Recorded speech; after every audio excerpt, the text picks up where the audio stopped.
checking. Is everything going okay? Yeah. Why? Nothing big. It's just, I noticed that you didn't volunteer for that after hours project yesterday, and you didn't sign up for the morale committee that I announced today. Yeah, I figured someone else might want those. Yeah, it's just, you usually jump in on those kinds of things. So, the going above and beyond. Gotcha. So just out of curiosity, are those part of my role now? Oh, no, not at all. It's just, it's I guess the kind of thing that looks good. Got it. I'll keep that in mind. Hey! Hey! Hey, everybody. Welcome to Sanity Pending Podcast. I'm Holly, and this is Amber. And today we are talking about quiet quitting. What is it? Where did it come from? And honestly, Amber, I'm slightly amused as I was kind of like reading through different articles and things like that in preparation for our episode by this concept of going to work, doing your job, and then going home. How that's controversial. Right? So I'm really curious, like for you, when you hear quiet quitting, like what's the first thing that you think of? Acting and behaving in a way that feels like off to you. Like there's a pause. Like, so when I think of quiet quitting, I think of, I'm no longer going to do these things. And so it's like drawing that line between, I used to do this, now I don't anymore. And understanding that you were doing it intentionally. That's what I think of. Yeah. And honestly, for quiet quitting, I do think of some of those other underlying things that we've already kind of talked about in some of the other episodes, like burnout, staffing issues, poor workload management, poor leadership, whatever it might be. Those are all things that kind of come to mind. And then you have to wonder, like, okay, we've talked about some of these other things that, feel like they would lead to things like disengagement or quiet quitting in a way of like, I'm just going to do what's required of me, what's in my job description. And then people are like, well, wait a minute, you used to go above and beyond. Like, where did that go? How do I get that motivation back? You know what I mean? It's funny to me that they're all like, oh, well, we'll just do like pizza party, or we'll do whatever mandatory fun activity, right? Instead of addressing some of these real issues that are going on. For sure. And I think that all of those previous episodes, like you talked about, have been building up to why someone would want to quiet quit, right? Like it's compounded. It's not like you just have one thing that happens. Say you and Billy get into it, and then the next day you're like, yeah, I'm just going to quiet quit. Like, it's not one event. It's 100% a collection of usually many things or repeated of the same that causes this like, right? Usually I also think that it's a place where somebody feels torn. Like if they could leave, they would. But the reason why they quiet quit is because they don't feel that they can leave for whatever that reason is. Yeah. So then they make it clear to themselves, this is what I'm going to stop doing as a result. Yeah. Well, and Amber, I know you're a high performer. You're, I can't think of the time that you weren't doing more than probably what was in your job description, more than what was even asked of you. Like, was there ever a time for you when you kind of pulled back and maybe set a boundary or whatever you want to call it? I know we're calling it quiet quitting, but it's sort of like this idea of like quiet quitting isn't new. I know it's kind of a trendy thing that we're all talking about now, but it was just called something different before. This concept of just doing what's asked of you or what's required, that's not new. So I'm just kind of curious if you ever had a moment that you can recall where you were kind of like, oh, I'm going to pull back. I know that would be something I would want to do, that extra thing, but I'm going to pull back today, or I'm going to pull back and not do that thing going forward. Like, or what triggered that for you? I think that it was when it happened for me one time when I saw let's say like a slide presentation at one point, and on almost every single slide, my name was listed as being involved in almost like everything. Responsible for this, responsible for that. Or contributed to this or contributed to that. And I was floored. I did not realize how, of course I realized all of the things that I was doing, but to see it in a really kind of compressed way in a slide, right? Because it's like maybe I did that a few months ago and I'm just now kind of like it's being summarized here. And so it's not maybe that I was doing all of those things all in the same space of time. Maybe something was time limited. So I was working on that project 3 months ago and then they're just doing like a collective of the year or 6 months or whatever, right? But still, the point is that my name was listed on every single slide. And I was like, that's a problem. We have over 500 something people in this organization. This is ridiculous. That one name would show up on almost every single slide that was there talking about the effort. So for me, that was the realization that I was like, ooh, I gotta stop. So then I started not stepping forward and sticking to the things that I already had. And I'm like, I'm only going to do the things that are the things that I am hired for, not these extra things. That certainly, maybe I did them because they added flavor for me, right? I know we've talked about it in a previous episode, right? Like I would, on the mandatory fun, I would get myself involved in activities so I could learn. Well, I don't think I have space to learn anymore. I gotta like kind of root in on doing what my job is. So I did. Yeah, that makes a lot of sense, actually. And I could totally see a presentation where your name's like on everything, Amber. Like, that is not shocking to me. But I could see that realization, though, that, you know, maybe that's too much, right? Or what am I getting out of this? Is it worth whatever it is that, like, whatever my motivation was for doing all this extra stuff? Like, did I reach whatever that goal was that I had set for myself? I don't know. Like, I remember I had this realization of like, I was constantly doing all this extra stuff, but I didn't see anybody else doing it. And I'm like, why aren't you doing this extra stuff too? Why? And it was almost like I was mad at them for not doing it, not bad at the system for like kind of I don't want to say putting me in the situation where I had to do it, but sort of like the system that like, you know, we've talked, the reward for doing more work is always having to do more work over and over and over. But I was mad at everybody else who wasn't doing it. And I had this like unfair thought going through my head that, well, these people are lazy. And they're not. Like, you know, I feel like when we hear things like, oh, employees are just lazy or whatever, that we can't trust them to work unless we can see them with our own eyes. So remote work's not going to work, right? So now we've got all these RTO policies or this whole, you know, the best way to motivate an employee is through fear by threatening, you know, well, we might have layoffs coming up in the future or whatever. And I'm just like, no. Like, it's all of that is wrong. It's just like, I think honestly, if people could come to work without this constant stress of worrying about, you know, the lack of time that they have for themselves or their finances, their finances, you know, then they would have the ability to show up and be the best version of themselves, you know? So I feel like companies, they keep talking about like wanting these record profits, but I'm hearing companies reach record profits, but I'm still seeing employees saying, I saw none of that myself. Like, I put in all of this time, I stayed late, I did all this extra stuff, and I got nothing in return. So, you know, that starts with trusting employees and paying them what they're worth, you know, making people feel valued for the work that they're doing. I don't think that this is like complicated stuff here. It's just, you know, they want something for nothing. I'm not having it. It's very irritating and frustrating. It's frustrating for me to have like thought those same things. Like it's almost like they condition me to think this way about my coworkers. Like, you're not doing what I'm doing, you're lazy. You know, you don't deserve this job or you don't deserve this position. And like, oh, well, we had layoffs, like, you know, whatever. But then like you get saddled with that workload. It's just like, it's this never ending thing. You can go down forever. But those are things that I often think of too, for me. And I think that seeing my name on that slide with all this, I think that's a conditioning as well. I think that I was conditioned to address just what you talked about. I never wanted to be seen as a lazy employee or somebody who was, you know, not pulling their weight.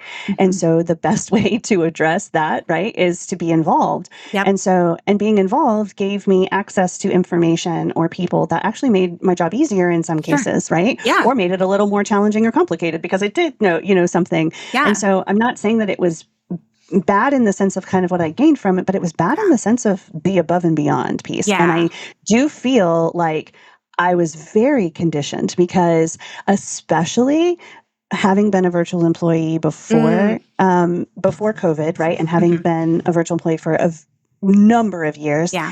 I feel like when we first started to work from home, we had to address this sense of, well, you're at home, you're not working. Right. Constantly having to address. So what's the way to combat that, right? Is to show that you're doing so much work, right? And your job may be so much work on its own, but then to add more to that, right? Like I didn't have those lines because just doing my job didn't feel like it was enough. To, even though it is, but why, Yeah. like the sense that you get is that Yeah. doing it. So 100% was I conditioned Yeah. and not even aware that I was being conditioned to address it. And because if I like have the anger that I have for it now, right in that moment, I've Yeah. been like, Yeah. oh no, we're Yeah. Right. right. Like Yeah. I would get the finger and the That's head shake and yes. you Yes. will not, kind of train me in this way. This is crazy. This is right. No. Like you're going to get what you paid for and nothing Yeah. else. And then we started to get into that cycle of, oh, but people are going to be leaving and we're not going to replace them. And so we Oh, still have to achieve the same level of operations and more because now right. we've got extra things added with less people. And then if you're already combating the let's just call them the lazies, right? The lazies that, right, that are Yeah. just doing their job, but they're not going to do more. In Right. order to be able to meet that operational level, it made them look worse because of this idea that in order to achieve this goal, we have to give more than what we are actually paid for. Right. Yeah. And I want to be clear too. Like, I don't think there's anything wrong with like going above and beyond, right? Because like you said, in some cases, you got something out of that. You had a reward. You got access to information. You got exposure, access to people. So there are some benefits. I'm not saying that. I think like kind of what we hinted at in the burnout episode, it's just this slippery slope, right? Where when you start doing it, it's no longer a, wow, thanks so much for doing that. It's now an expectation. And when you don't continue to do that, everybody's like checking in, like, well, what's wrong? We were able to get all this extra work and all this productivity out of you, and we didn't have to give you anything, like any more money for it. We didn't have to give you a raise or promotion or anything. Like, why aren't you still doing it? Like, you know what I mean? It's just bizarre. And this idea that people who are just showing up to work to do a job and collect a paycheck because this is a business transaction for them, like that's somehow wrong. I don't like that. I don't like that. I was trained when I first came into the workforce that if you want to be successful, you have to do these things. And I believe some of that stuff and I don't anymore.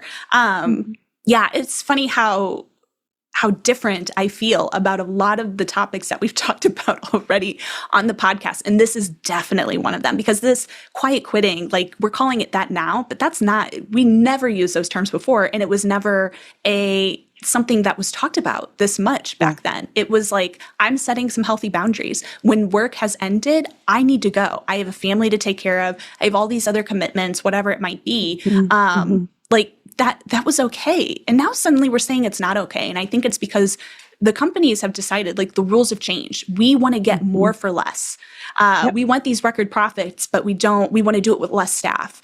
All of these things, it's no, just no.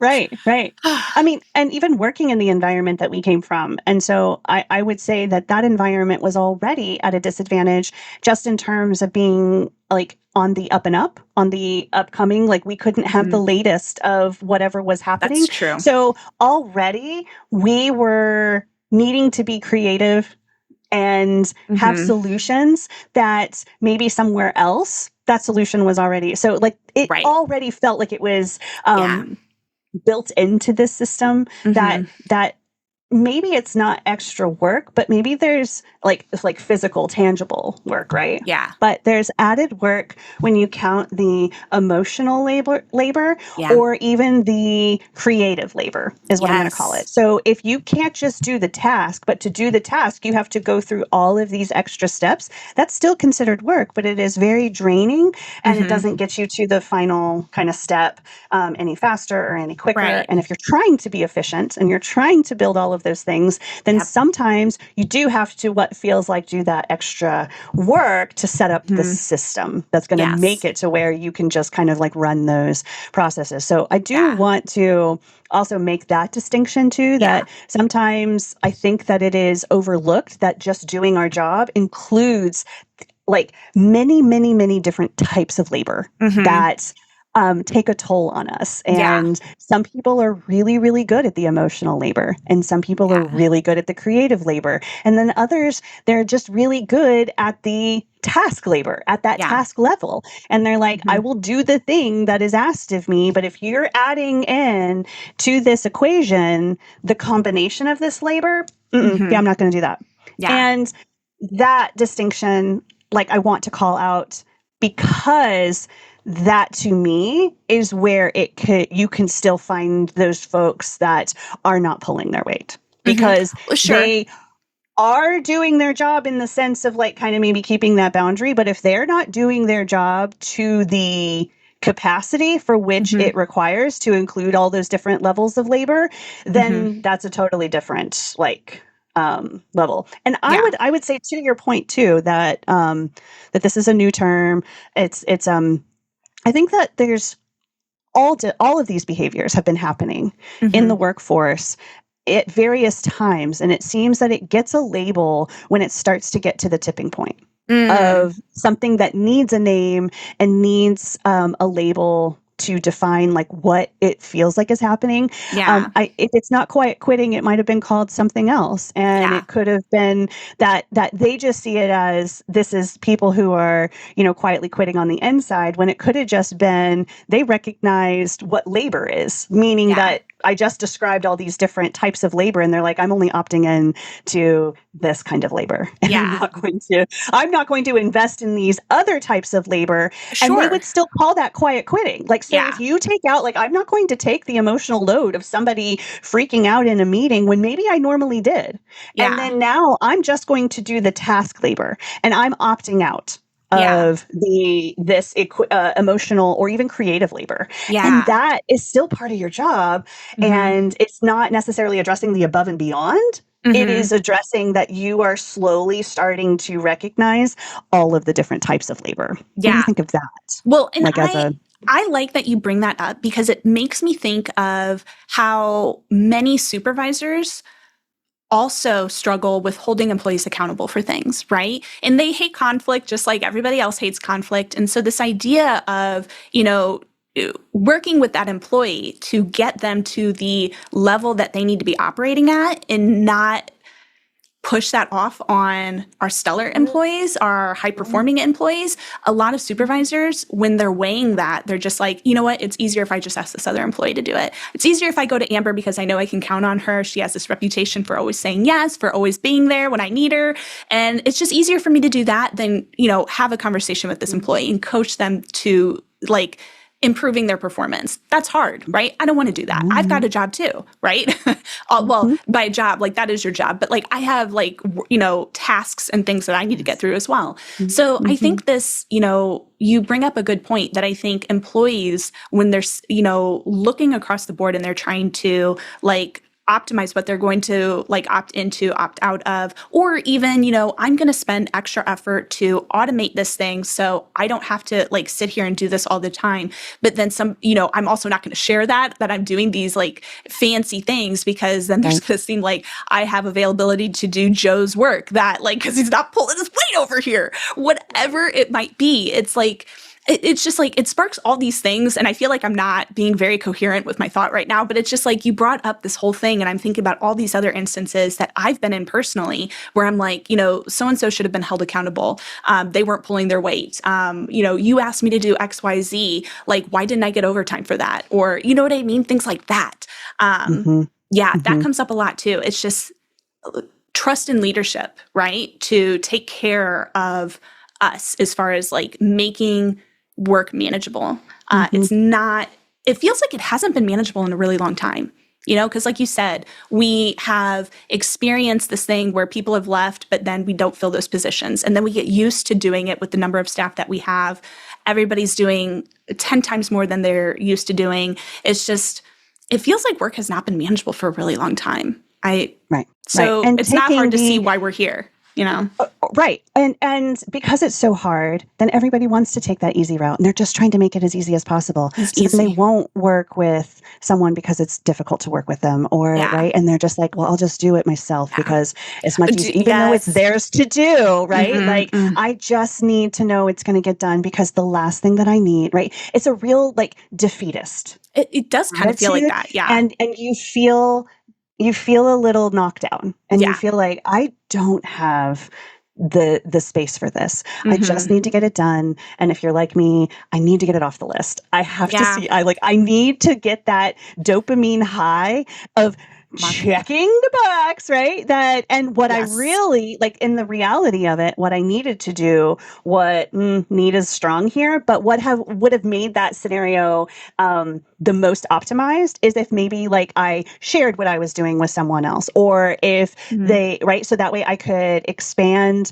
the awareness to where it's not just me holding this information, it's others, Mhm. and that they, right? But because they're going through the same thing of feeling defeated and knocked down, they Yeah. don't want to learn. And it kind of closes off our ability to learn and take in new information because why would we? Because we're so tired. Like Mhm. it's not sleepy tired, it's you're just so mentally exhausted. And Yeah. again, it just feels like you are looking at the scoreboard and you are so far behind in points that you're just like, what is the point? And I Yeah. think that this is where quiet quitting comes in is that you are already so depleted and you feel so defeated by everything around you that you Mhm. just in a physical way just kind of slump and you Mhm. and, and you're like, but I can't do it anymore. And so Mhm. in a way, I'm just going to kind of like pull in. I'm going to take all of my, tentacles out into all these places and I'm going to draw it back in because then I can just kind of take care of me. And Yeah. I think that there's a positive and a negative to this. And I think that the positive is that by doing that, you might be able to see things about yourself that you didn't know were important to you, Mhm. and it gives you that opportunity to do that. And then obviously the negative is that it does offer that opportunity for comparison because you are seeking out ways to feel better, and then Mhm. you might latch on to more negativity and latch on to like misery loves company, and so you Mhm. might in some ways be connecting with the people who are not making you feel better but the people who are making you be seen, or not be seen, but felt seen and validated and heard because they're maybe going through something similar and you're just looking for connection. But the connection that would help is the connection that will help you see how you get your power or where Yeah. you have your power and where, because I think quiet quitting is another way of calling a boundary. Yes, It's I people, think so too, which is why it's, I struggle to see quiet quitting as a bad thing. I really do. Like, I read all these articles, I hear, mhm, usually I'm hearing from like CEOs and VPs and so, and they're always talking about how, this monetary loss around quiet quitting. And I'm sorry, I struggle when I think about it from an employee's perspective, which is the only perspective I have, mhm, I really struggle to see quiet quitting as a bad thing because I just see it as setting boundaries. I really do. And deciding, like you said, what's important to me. My time is important to me, things right. like that. Yeah. And again, I'm not trying to be neutral, but I'm like, I want to give consideration for an alternative view, but I feel like that alternative view is Mhm. crap. And I'm like, no, Oh my God, I love it. I love it. Oh, I get love out it. of here with See, that. and right, get out of here. And right. And so here I am on the other side and I'm like, yes, but I just like I am seeking. I'm like I don't know, like I'm seeking the heat sources. And so like I am constantly like scanning for where I can find that warmth and find that, right? And You what have I the encounter coach's brain. You have I which I love. do. I love the whole thing of like, because you were the one that said going above and beyond. I had this opportunity to like get these things that I Yes. would not have had. And I love that. I love that you can do that stuff. We need people like that. But I also think it's people like you, Amber, that get taken advantage of first. You are the one who Yes. gets, beat down first because you were the one who can see the benefit in doing these things. And that's great. But then I see people out there who are just looking for somebody like you to say, great, I know I've got this vacancy on my team because I don't have to fill that anymore because I've got an Amber on my team. And I hate that. I hate it so much. I'm kind of negative in this episode. Sorry. No apologies. It's the title is negative. It puts people in a negative train of thought. Yeah. Right. So instead of calling it a boundary, which it is, you get this, fun, quirky title. I'm quiet quitting, right? No, you're setting a boundary. Yeah, get out of here. That's a more, right? Like, get out of here with your silly phrases that I get to add to the tome next, right? Yes. That's a great one. Yes. We're going to burn this one out to the point that but why are we just not calling it a boundary? Is it because the word boundary is so popular now that you have to then start calling things that are actual boundaries other fun ways of getting them into? But quiet quitting does have a connotation that a boundary does not. And that when you're setting a boundary, right, it implies that work that you're putting into it. Quiet quitting implies that you are throwing your hands up. And a boundary is more, I'm digging my hands in to set this boundary up to protect myself, and you're still working towards stuff. So it's the intention. Quiet quitting implies that you are dropping things and kind of like coming back into yourself, which a boundary, you are doing that, but you're not, it's not with the connotation of just dropping stuff. Like, I'm tired of doing that, right? Like you may be feeling that initiates setting that boundary, as we talked about on the enforcement episode of boundaries, part 2, and how hard it is to enforce it. So hard. Whereas if you call it quiet quitting, then you're not putting yourself in the role of doing the work of the boundary. So you're saying like when you set a boundary, you still care. And so there's intention behind setting it, whereas like you don't care, which I can see. I think that there's, if that's the case, then I think that there are like, what do you like if we're going to use like a scale, like a heat scale kind of thing, I think there's different kinds of quiet quitting. I think there's the kind where you're just like, you're done, which is really like, that's maybe what we're hearing about. Like the people who are like, I'm done, right? I've checked out. I'm on my way out. I'm ready to go. And then there's people who are like, maybe less intentional with it and are just like, I'm feeling burnt out, so I'm going to stop doing this thing. And I'm not going to really think about like setting a boundary here. I'm not thinking to a point where I'm like, okay, let's set some healthy limits. I'm going to stop doing whatever. Like, I think that there is a scale. Yeah, because I do think that you said like on your scale of like the super hot, right? Of quiet quitting. Super hot. Yeah. That comes like that may also incorporate attitude, right? Like that you start for sure mouthing off, right? Not in a productive way, right? It's in a toxic, a real toxic way. Yes. Or painful, right? You're in pain. Yeah. So you are just throwing your pain out there, but it comes out as toxic to everyone else because they don't know how to address your pain. Because again, that's maybe the boundary that they set or their quiet quitting is I'm not taking on other people's emotional load. Yes. So it's just this right? Real issues. Yes. Real issues. So I think your scale actually really works because if you are more on the side of the intention of caring, like, look, I like what I'm doing. I like being here. We've got a lot of problems, but in order for me to be the best version of myself here, these are the things that need to change for me, right? And then that's the boundary, some healthy stuff, right? Yes. And having that, internal conversation. But then when you get to the quiet quitting part of it, that's maybe that's a little more the behavior change too. Because I wonder, like, do you change your behavior? Like, do you need people to see that you're quiet quitting? Or is it called quiet because you're not outwardly? That's a great, so that's a great question. And actually that kind of goes really good into our story here. So I want to get to story time because this is a little different. Okay. This is not really when we're taught, like, I hadn't thought of this story initially, like this concept, whenever we were planning this episode. So I'm interested to see what you think. Quick disclaimer, though. This is a story that's was posted on Reddit. And it had a ton of engagement, Amber. Oh my God, like hundreds and hundreds and hundreds of comments. Ooh. And this was also like a really long post. So I'm paraphrasing here, okay, for the sake of time. I'm not reading the whole thing because we would be here forever. But all right, let's get into it here. Okay.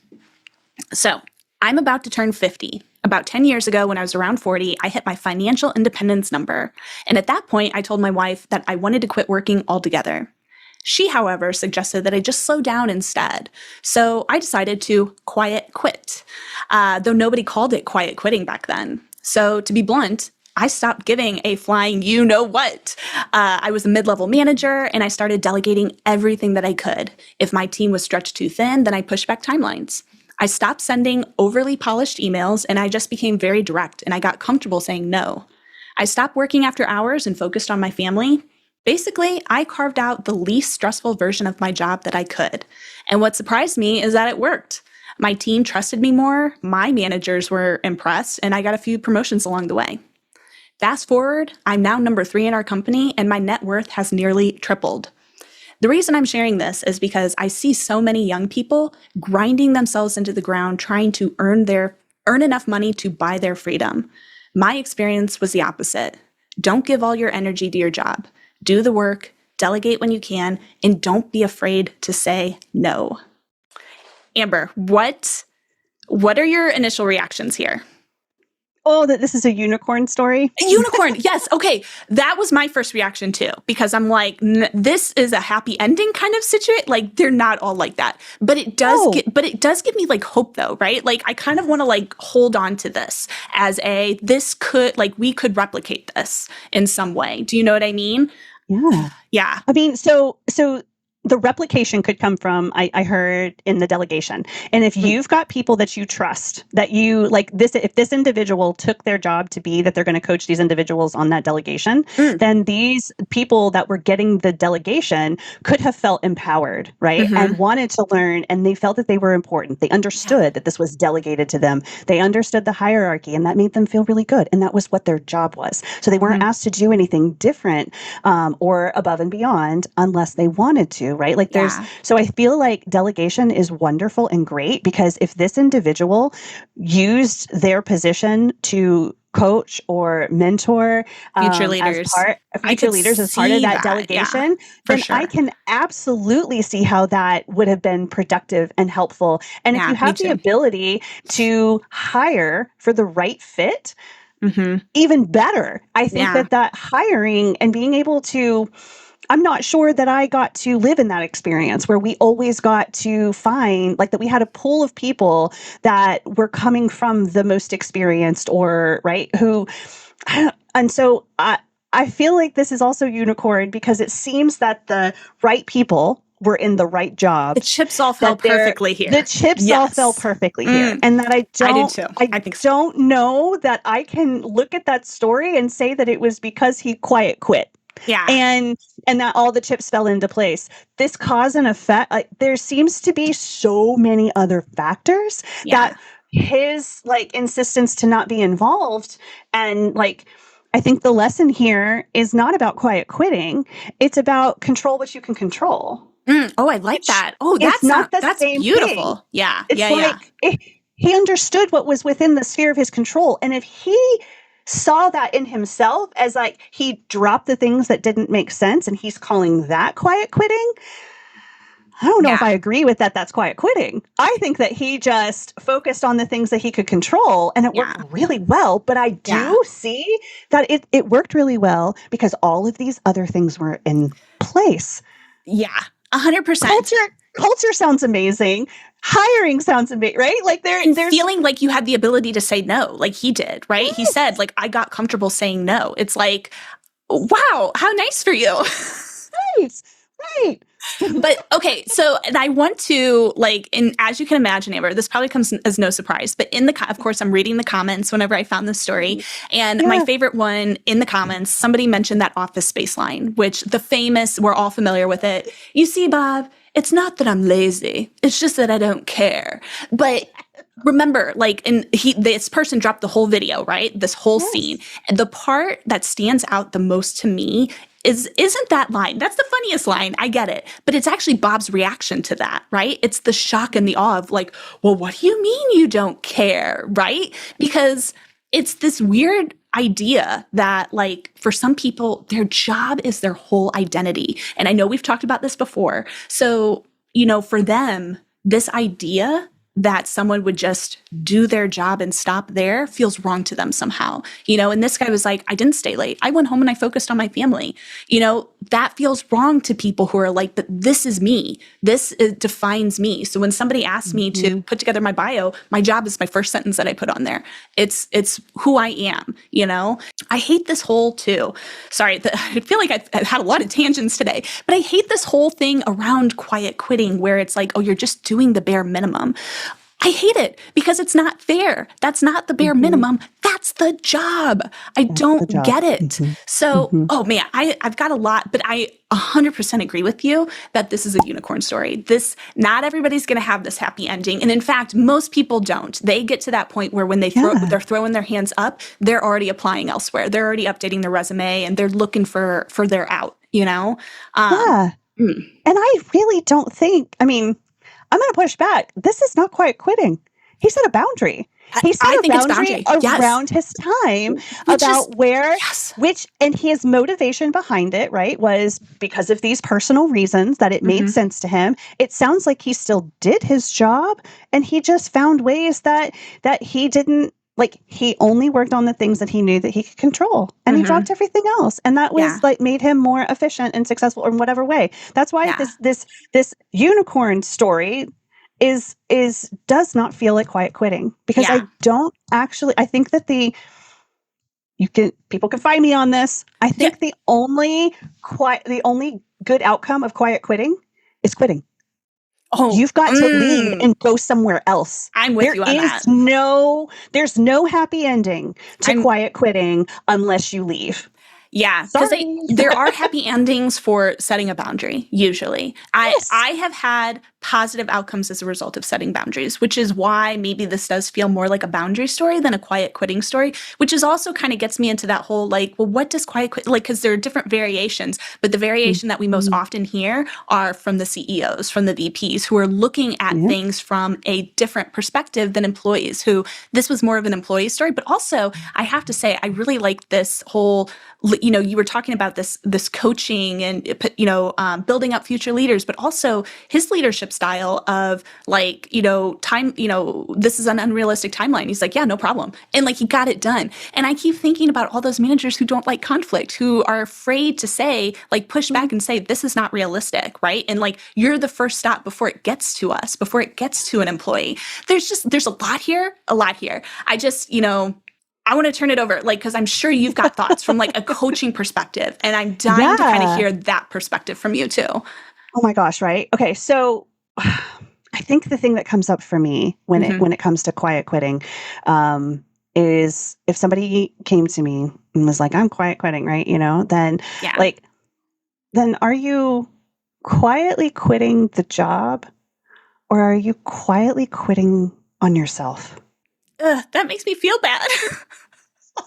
Because you're right. Like, my first instinct, and again, I sometimes have to question this. My first instinct is to pitch in, to go that extra mile, to want to to be the above and beyond person, because maybe that's how I was raised, whatever. Like, but that is like my natural inclination. And over time, I've been like questioning that in my head. But maybe I'm questioning it not because it's necessarily a bad thing, but because my setting, the surroundings are less than optimal. People have not set up an environment that rewards and nurtures that in a positive way, because we've talked about like the reward for doing more is getting to do even more, and all, like, it becomes this never ending. It's like the big ball in Indiana Jones, right? Like, you can't escape it. And that's sometimes how it feels. And so like you saying that does like bring up emotions like that, where I'm like, I like being helpful. I like being counted on. I like people to know that I can be a trusted person when doing these things. So it does kind of make me be like, I feel bad now. But it highlights the exact like purpose behind your quiet quitting. Yeah. And if you continuously diminish yourself on things that you know that you enjoy for the sake of not being abused in a work environment or for what feels like being abused in a work environment, then that is going to end up quitting on yourself.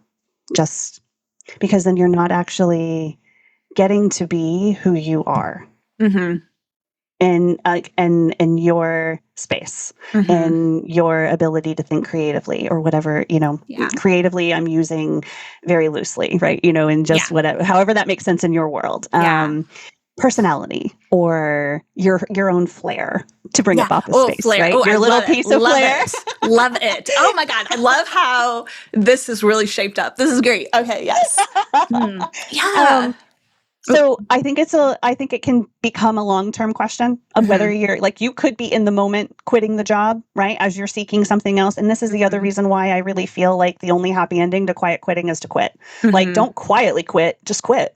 Like what, because what do you feel like if you're quietly quitting the job, or it feels like you're taking a stance to have somebody recognize that you're quietly quitting so that they change the environment. So it's almost like withdrawing your good work to somehow teach them that they are doing something wrong, which is passive aggressiveness. And if you don't like the way things are happening in your environment, then quit. That's the best way to teach them the lesson, is that you go make yourself happy doing it somewhere where you don't have to quietly quit. You just quit.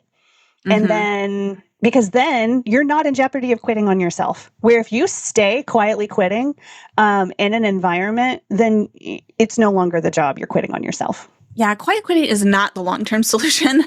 You can't do that forever. I could see biding your time until you can find, an alternative or whatever.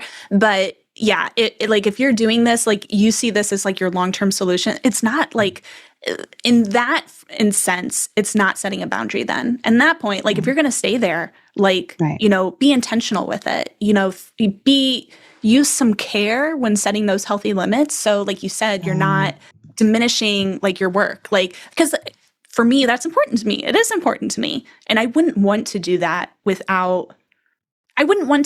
unless I was already out the door, like you said. And at that point, I'm just waiting for that confirmation letter from, the next place that might actually value me or whatever. Yeah. Right. That's really good, Amber. But we did not quit on ourselves. No. We knew our own, and we quit the job. I'm the boss. Yes.